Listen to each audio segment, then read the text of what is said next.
Hello, in this video, I will be talking about something personal that has been an ordeal of mine since my late teens. This is of course an internal form of OCD, colloquially known as primarily obsessional obsessive compulsive disorder, or pure OCD. This is a hellish and insufferable manifestation of OCD that I wouldn't wish on my worst enemy. It takes form as intrusive thoughts and internal compulsions that compels the sufferer to ruminate for prolonged periods of time. This can be minutes, hours, or even days. This is because the OCD brain can't handle the uncertainty that is inevitable in many aspects of life. Unlike traditional OCD, where the compulsions are visible and physical in forms like repetitively hand washing, checking locked doors, and obsessions with symmetry and order, pure OCD compulsions are entirely mental. This makes it an invisible condition where the person suffers in silence.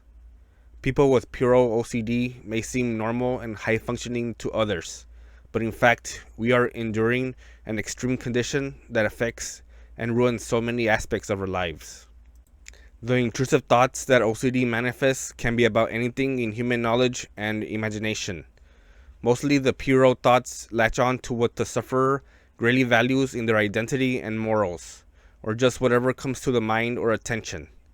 Common pure OCD themes include uncertainty in intentionally or accidentally harming others, questioning commitment in a romantic relationship, obsessions with blasphemy in one's religion, and questioning one's sexual orientation or gender.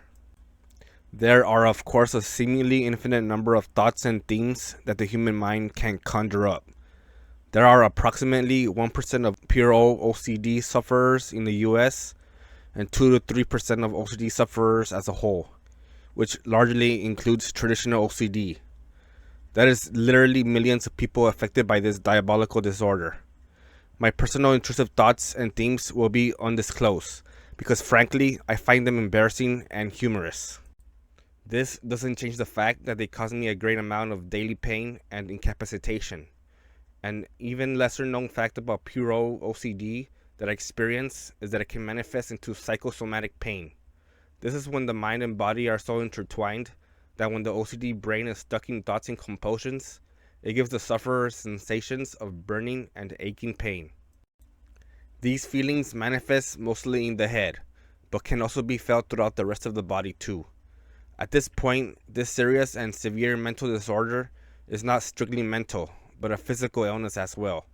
I've heard of another specific and rare case where the sufferer felt an extremely high degree of psychosomatic pain, where he felt like he was being burnt alive with acid-like pain throughout his body. He unfortunately couldn't endure this unthinkable amount of chronic pain and took his own life. Luckily, my OCD isn't in that extreme degree of severity, but it is still largely debilitating. It gravely takes away my functioning and quality of life. Life has been stripped of most of its joys. I've sought treatment plans and therapy since my pure OCD first turned my life into a mental agonizing prison back in late October of 2012. I have appreciated the support with cognitive behavioral therapy techniques like ERP, exposure and response prevention, but in my specific OCD case, the effects in treatment are largely limited and I remain debilitated. The science just isn't there yet in largely treating or even curing the specific degree and severity of my illness. I still urge others going through this disorder and other mental illness to seek a treatment plan with your local mental health facility. Statistics say that a large number of sufferers getting therapy and medication greatly improve and mitigate their mental disorders. Well, this has been an overly long speech, and I didn't even cover my experiences with GAD, generalized anxiety disorder, which is coupled with my pure OCD. Maybe for another future video, but for now, take care and try to live your best life no matter what life unexpectedly throws at you. Strive to endure and prosper. Bye.